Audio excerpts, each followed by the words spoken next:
जय श्री कृष्णा। आज के वीडियो में हम सभी श्रीमद् भागवत महापुराण से कथा श्रवण करेंगे।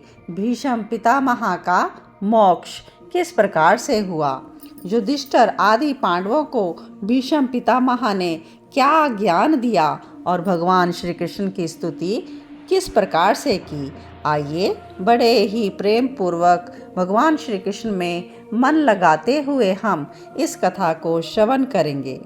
कुरुक्षेत्र के युद्ध के मैदान में भीष्म पितामह शरशैया पर लेटे हैं। श्री कृष्ण के साथ पांडव इत्यादि जब वहां पर जाते हैं तो देखते हैं भीष्म पितामह स्वर्ग से घिरे हुए देवता के समान पृथ्वी पर पड़े हैं। उन लोगों ने उनको प्रणाम किया। भीष्म पितामह को देखने के लिए सभी ब्रह्म ऋषि, देव ऋषि और राज ऋषि भी वहां पर आए हुए थे। भीष्म पितामह किस काल में क्या करना चाहिए इस बात का पूर्ण ज्ञान रखते थे और वह श्री कृष्ण भगवान के प्रभाव को भी जानते थे कि उन्होंने अपनी लीला से ही मनुष्य का वेश धारण किया है। वो जगदीश्वर के रूप में सबके हृदय में विराजमान हैं और श्री कृष्ण की बाहर तथा भीतर दोनों तरह से उन्होंने पूजा की। पांडव बड़े ही प्रेम के साथ भीष्म पितामह के पास बैठ गए और उन्हें देखकर भीष्म पितामह की आंखें प्रेम के आंसुओं से भर गई। अब भीष्म पितामह क्या कहते हैं कि धर्मपुत्रों, यह बड़े कष्ट अन्याय की बात है कि तुम लोगों को ब्राह्मण धर्म भगवान के आश्रित रहने पर भी इतने कष्ट के साथ जीना पड़ा, जिसके योग्य तुम कदापि नहीं थे। पांडु की मृत्यु के समय तुम्हारी अवस्था बहुत छोटी थी। तब तुम लोगों के लिए कुंती रानी को साथ लेकर तुम्हें बार बार बहुत कष्ट झेले। और जिस प्रकार बादल वायु के वश में रहते हैं और लोकपालों के सहित सारा संसार काल भगवान के अधीन है, तो तुम लोगों के जीवन में जो भी अप्रिय घटनाएं घटित हुई वे उसी परमात्मा की लीला है। हे युधिष्ठिर, संसार की सब घटनाएं ईश्वर इच्छा के अधीन हैं। उसी का अनुसरण करके तुम इस अनाथ प्रजा का पालन करो। अब तुम ही इनके स्वामी हो। ये श्री कृष्ण भगवान साक्षात भगवान हैं। ये सबके आदि कारण और परम पुरुष नारायण हैं। अपनी माया से लोगों को मोहित करते हुए ये यदुवंशियों में छिपकर लीला कर रहे थे। इनका प्रभाव अत्यंत गूढ़ और रहस्यमय है।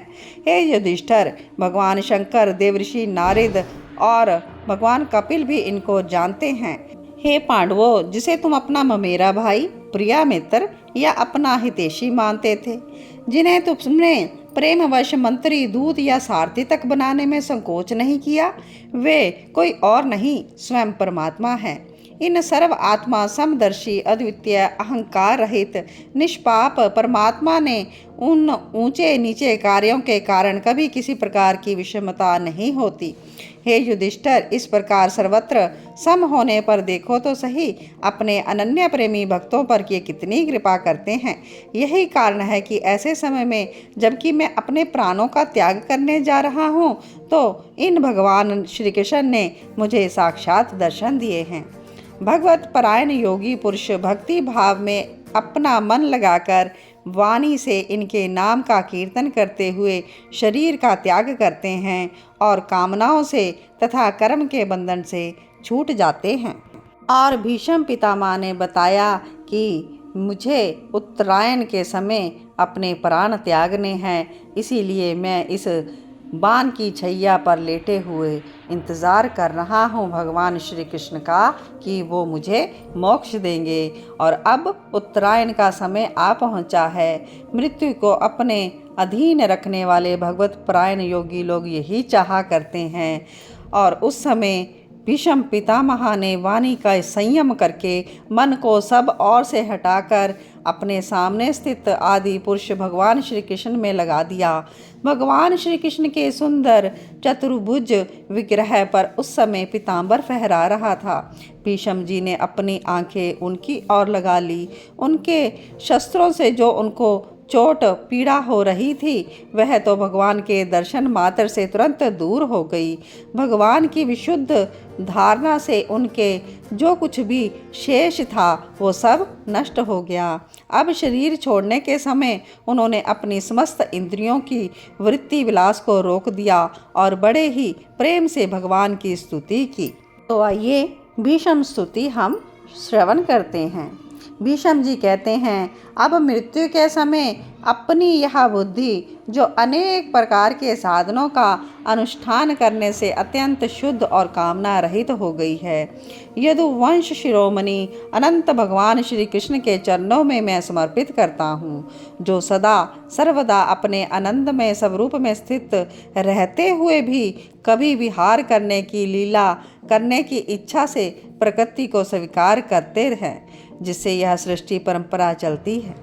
जिनका शरीर त्रिभुवन सुंदर और शमाम तमाल के समान सांवला है, जिस पर सूर्य रश्मियों के समान श्रेष्ठ पीतांबर लहराता रहता है, कमल सदृष्ट मुख पर घुंघराली अलके लटकी रहती हैं, उन अर्जुन सखा श्री कृष्ण में मेरी निष्कपट प्रीति हो।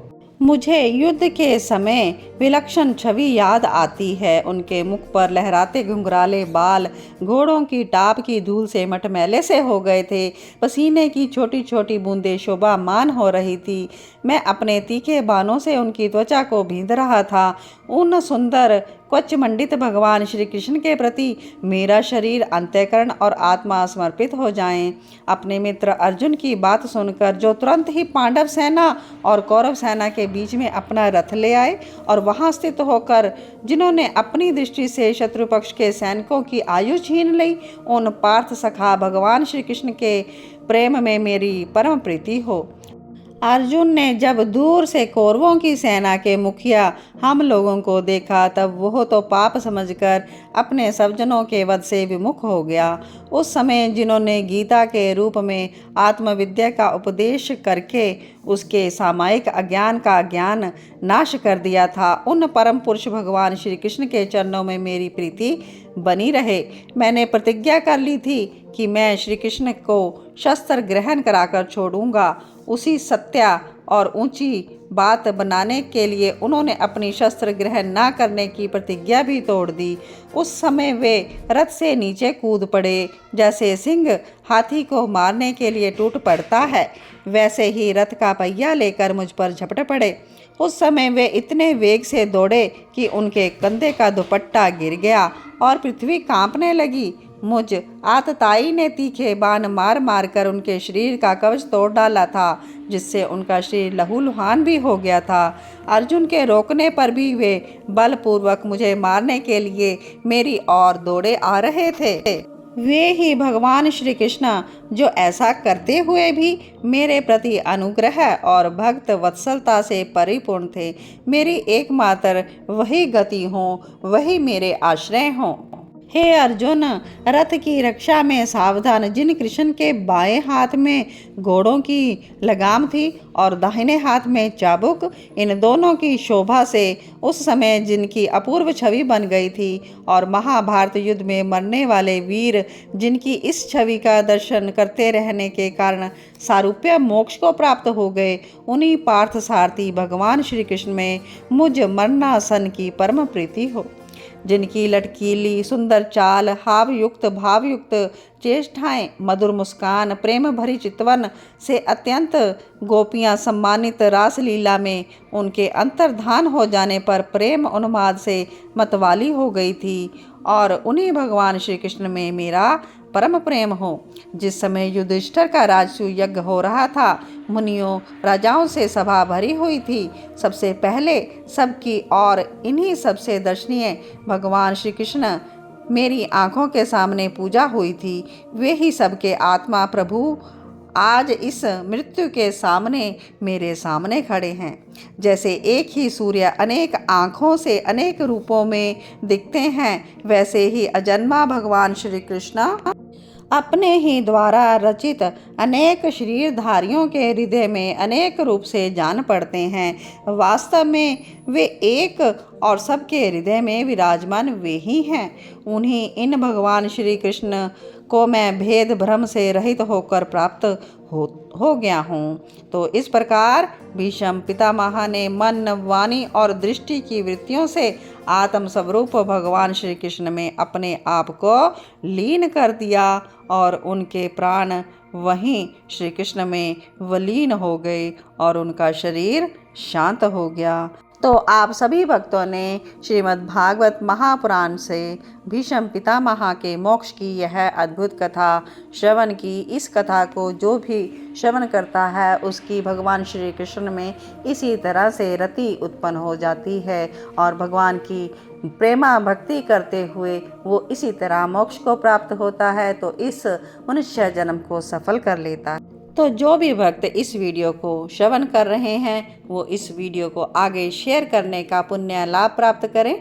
भीष्म पितामह के मोक्ष की कथा स्वयं भी श्रवण करें और आगे अपने मित्रों और रिश्तेदारों को भी सर्व करें। अन्य लोग भी इस कथा को सुनकर श्री हरि में अपना मन लगाएं। भक्ति चैनल कृष्णा डिवोशन का मुख्य उद्देश्य श्री कृष्ण की भक्ति करना और करवाना है। तो आप सभी इस चैनल को सब्सक्राइब ज़रूर कर दीजिए।